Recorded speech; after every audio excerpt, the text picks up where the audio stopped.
Afternoon student. हमने previous class में discuss किया था क्वांटिटेटिव मेजर्स को कि कैसे आरबीआई क्या करती है, ओवरऑल सप्लाई को कंट्रोल करती है इन द इकोनॉमी में।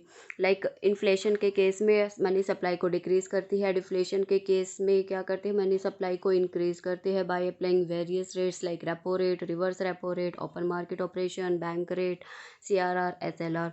Now in today's video, let's start with our topic qualitative measures of the credit control. Qualitative measures of credit control, we also call it selective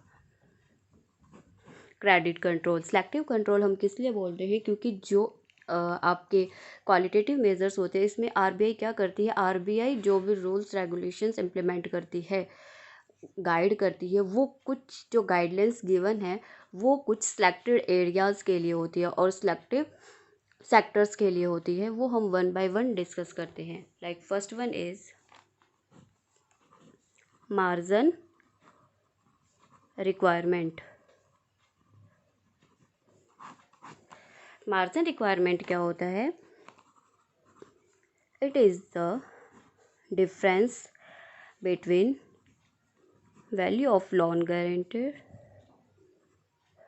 and value of security against loan. आपका marginal difference क्या है कि जो आपने security पे की है bank को, उसके अगेंस्ट जो आपको लोन मिला है, उसके बीच में जो डिफरेंस होता है उसको हम क्या बोलते हैं, मार्जिन रिक्वायरमेंट। हम एग्जांपल लेते हैं। एग्जांपल, आपके पास 10 लाख की क्या है, कोई बिल्डिंग है। ओके, 10 लाख की आपके पास क्या है, बिल्डिंग है। ये कमर्शियल बैंक है। आप कमर्शियल बैंक के पास गए और 10 लाख की बिल्डिंग को एज ए सिक्योरिटी रखा और सेंट्रल बैंक ने, कमर्शियल बैंक ने आपको क्या है, लोन प्रोवाइड किया लाइक 8 लाख। उसने क्या है, अपने पास जो 2 लाख अपने पास रखे। अब आपने सिक्योरिटी तो 10 लाख की दी थी, लेकिन कमर्शियल बैंक ने आपको लोन कितने का, 8 लाख का प्रोवाइड किया है। तो जो 2 लैक्स उसने अपने पास रखे वो क्या होता है, मार्जिन रिक्वायरमेंट। और ये किसके द्वारा डिसाइड किया जाता है, ये भी आपका आरबीआई के द्वारा डिसाइड किया जाता है कि कितनी रेट का मार्जिन आपको रखना है।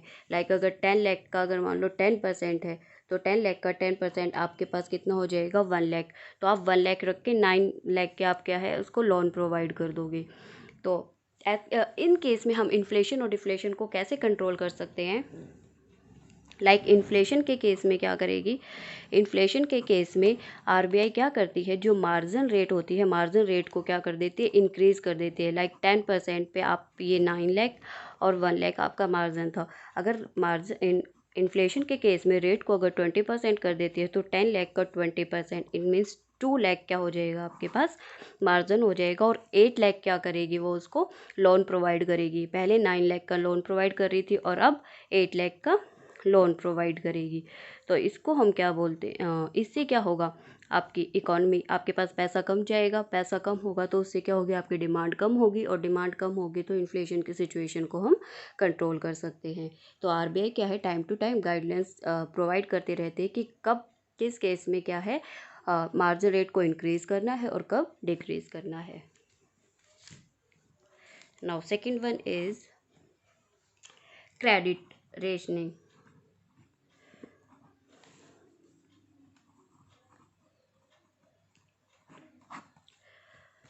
क्रेडिट रेशनिंग में क्या होता है आपके पास, इसमें क्या होता है, बैंक आपकी maximum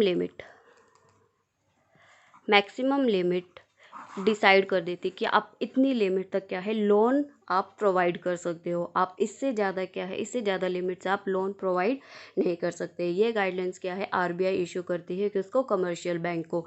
like maximum limit like 10 lakh की लिमिट डिसाइड कर दी, तो आप 10 लाख तक ही लोन प्रोवाइड कर सकते हो जिसको भी रिक्वायरमेंट है। उससे ज़्यादा आप क्या है, लोन प्रोवाइड नहीं कर सकते। अगर आप उससे ज़्यादा लोन प्रोवाइड करते हैं तो इसके बेस पे क्या है, आपका नेक्स्ट पॉइंट आता है डायरेक्ट एक्शन।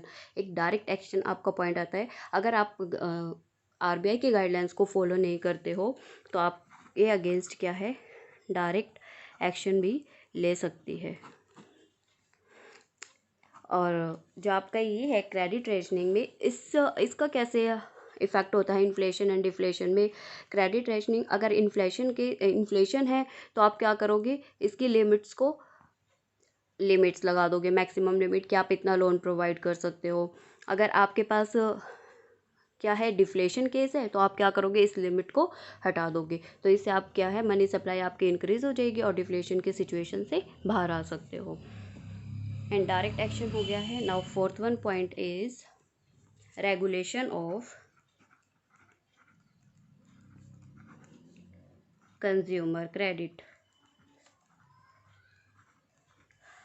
अब रेगुलेशन मतलब रेगुलेट करना, कंज्यूमर क्रेडिट, कंज्यूमर क्या करते हैं, कंज्यूमर गुड की डिमांड करते हैं, कंज्यूमरेबल गुड और ड्यूरेबल गुड।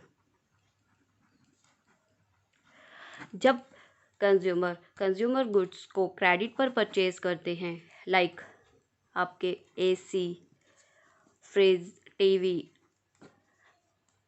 एंड मशीन, जब इन गुड्स को आप क्रेडिट पर लेते हो तो उसको क्या बोलते हैं, कंज्यूमर क्रेडिट। तो उसको हम क्या बोलते हैं, कंज्यूमर क्रेडिट। अब देखो इसमें क्या करती है, इससे कैसे कंट्रोल करती है आरबीआई। लाइक आपने टीवी परचेज किया, फॉर एग्जांपल लेते हैं हम, आपने टीवी परचेज किया लाइक 20,000 का है, ओके, 50,000 लेते हैं, एग्जाम्पल है जस्ट, ठीक है, 50,000 का है और आपने उसकी इंस्टॉलमेंट बनवाई है 10 ईयर्स की। 10 ईयर्स मीन्स जो आपकी ईएमआई बनेगी वो 5,000 ईच ईयर बनेगी, ओके। जब क्या लगता है, जब आरबीआई को लगता है कि इन्फ्लेशन की सिचुएशन क्रिएट हो रही है, तो आरबीआई क्या सोचती है कि लोगों से क्या है, पैसा जल्दी लेना है, लोगों से पैसा अपने पास लेना है। तो आरबीआई क्या करती है, उनको कहते हैं कि आप ईएमआई जो आपने 10 ईयर्स की थी उसका जो टाइम पीरियड है वो कम कर दो, कम करके लाइक 5 ईयर्स कर दिया। तो अब 5 ईयर्स में आपको कितने पे करने पड़ेंगे, 10,000। जब लोगों को लगेगा कि ईएमआई की कॉस्ट ज़्यादा है तो लोग क्या करेंगे, उसको परचेज़ नहीं करेंगे क्रेडिट पर, जिससे क्या हो गया, आपकी मनी सप्लाई डिक्रीज हो जाएगी और इन्फ्लेशन क्या है, कंट्रोल हो जाएगा। और डिफ्लेशन के केस में इसके अपोजिट हो जाएगा।